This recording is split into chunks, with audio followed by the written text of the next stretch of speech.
Bonjour et bienvenue au jardin d'Écolo Bio Nature. Alors aujourd'hui, comme vous pouvez vous en rendre compte, nous ne sommes pas dans le jardin mais à la maison. Parce que je vais vous parler graines. Et oui, les graines c'est ma danseuse. Alors pour les jeunes qui ne connaissent pas cette expression plus que désuète, juste une petite parenthèse, avoir une danseuse ça veut dire avoir une passion qui coûte cher. En référence au XVIIIe siècle où il était de bon ton pour les hommes riches d'entretenir soit des prostituées, soit des danseuses du Moulin Rouge, ou alors des demi-mondaines. Donc, pour revenir aux graines, eh bien, comme vous voyez, c'est ma passion.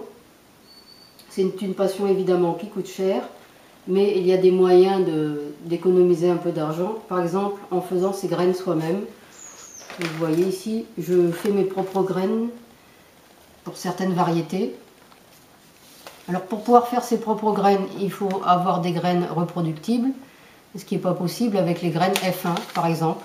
Donc là, il faut toujours choisir des graines non F1 parce que quand vous prenez une graine F1, c'est un croisement de deux variétés et c'est jamais un croisement stable lorsque vous avez à nouveau des graines. Donc vous pouvez vous retrouver avec une plante qui ne correspond pas à ce que vous vous attendiez. Donc pour revenir, donc vous faites vos graines soit vous-même. Alors ça a aussi un avantage, c'est de pouvoir partager avec vos amis, avec votre famille, pouvoir faire du troc de graines, par exemple sur le site Graines de Troc, où vous pouvez faire des échanges. Par exemple, je vais vous montrer ce que j'ai reçu dernièrement, du lupin blanc, et ici, des petits pots en cadeau. Qu'est-ce que j'avais demandé aussi? De la saponaire officinale. Alors comment marche ce site? Eh bien, vous indiquez les graines que vous avez échangées, et puis lorsque quelqu'un vous commande des graines, vous obtenez un jeton. Ce jeton vous permet par la suite, vous aussi, de commander auprès d'un autre membre de l'association des graines à votre tour. Alors, vous pouvez aussi distribuer vos graines dans les grainothèques. Par exemple, ici à Vendin, nous avons créé une grainothèque, et je l'alimente pour le moment seule, parce qu'il n'y a pas encore beaucoup de monde qui a des graines à donner. Évidemment, pour pouvoir faire ces graines soi-même, eh bien, il faut en avoir au départ. Alors, où trouver des bonnes graines? Des graines bio, si possible. Alors, vous avez bien sûr l'association Cocopelli. Par exemple, ici, au niveau des tomates, il y a beaucoup de variétés chez Cocopelli. Voilà, là, j'ai noir de Crimée, jaune-orange, sweetberry, tomate copia. Qu'est-ce qu'on a encore en Cocopelli? Tomate rouge sibérienne, etc. Alors vous avez aussi la ferme de Sainte-Marthe. Là vous avez des tomates Lemon Tree, qui est aussi une bonne association où on peut avoir des graines bio de grande qualité. Vous pouvez trouver aussi de bonnes graines au Biogerme. Alors Biogerme, par exemple ici vous avez des radis de Gournay. Vous pouvez trouver des graines chez Semaille,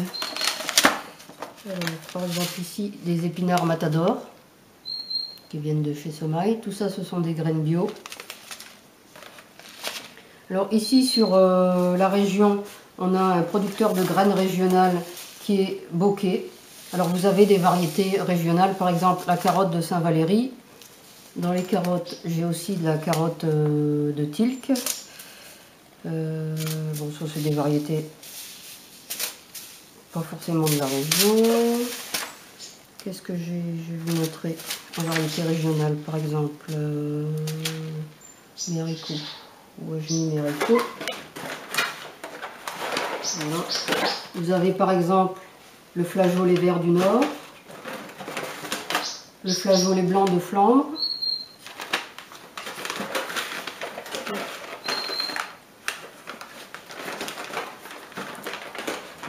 et le haricot princesse du Pével, qui sont, voilà, ils sont ici, haricot princesse de Pével.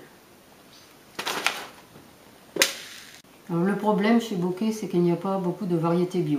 Mais bon, comme il y a beaucoup de variétés régionales, je prends quand même chez eux. Alors, en variété bio, j'ai oublié de vous parler de la bonne graine. Voilà, là des carottes rouges 100 que l'on trouve sur internet. Où il y a pas mal de variétés bio aussi. Enfin, c'est beaucoup moins fourni que Cocopelli ou la ferme de Sainte-Marthe. Mais il y a quelques variétés intéressantes. Alors, après, il y a par exemple Alza Garden qui est un site aussi intéressant. Mais là, ce ne sont pas des graines bio. Là, par exemple, de la roche marine. Mais il y a beaucoup de variétés peu connues, variétés exotiques. Donc c'est aussi intéressant. Alors, je crois que c'est à peu près tout en ce qui concerne les fournisseurs de graines. Mais l'idéal, bien sûr, c'est dès que vous avez pu acheter des graines d'une variété ou avoir pu les échanger, c'est de faire vos propres graines vous-même. Vous voyez par exemple, ici, j'ai par exemple de la roche blonde. Vous voyez, on en fait quand même des grandes quantités à partir de 3 ou 4 pieds de roche que j'avais semé. Donc ça permet vraiment de faire beaucoup d'échanges et de troc. Et puis ça vous donne l'autonomie aussi au niveau de vos propres graines. Vous voyez là par exemple il y a de la roche, ici des soucis, ici encore là de la roche rouge, là c'était de la blonde, des blettes à couper. Vous voyez, je prends comme contenant, ce sont des anciennes boîtes de compléments alimentaires. Vous pouvez prendre des sachets par exemple. Ça, ce sont des enveloppes que je réutilise. Voilà, ça c'est les gribouilles qui est en train de réclamer à manger. Vous voyez là, donc on va finir sur ces graines que je fais moi-même. Alors, sur chaque paquet de graines, j'indique le nom de la plante, la variété et l'année. Et je fais une enveloppe par année. Pourquoi? Et bien simplement parce que s'il y a une petite bête dans une année ou que les graines ont mal séché, eh bien les dégâts vont se limiter à l'année.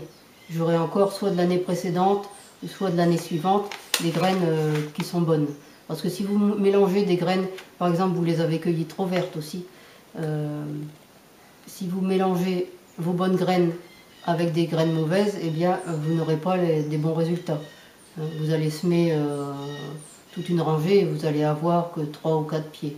Tandis que là, si toute la rangée ne lève pas, vous pouvez refaire un essai, mais vous avez de grandes chances que vos graines soient plus bonnes. Donc à ce moment-là, il suffit de prendre une autre année et c'est beaucoup plus simple que de mélanger vos graines. Voilà, je vais arrêter là pour aujourd'hui parce que Gribouille s'impatiente et en plus on entend aussi l'oiseau. Je vois les canards qui passent aussi, qui est l'heure de leur donner à manger. Tout le monde réclame. Donc je vous laisse. Bonne journée.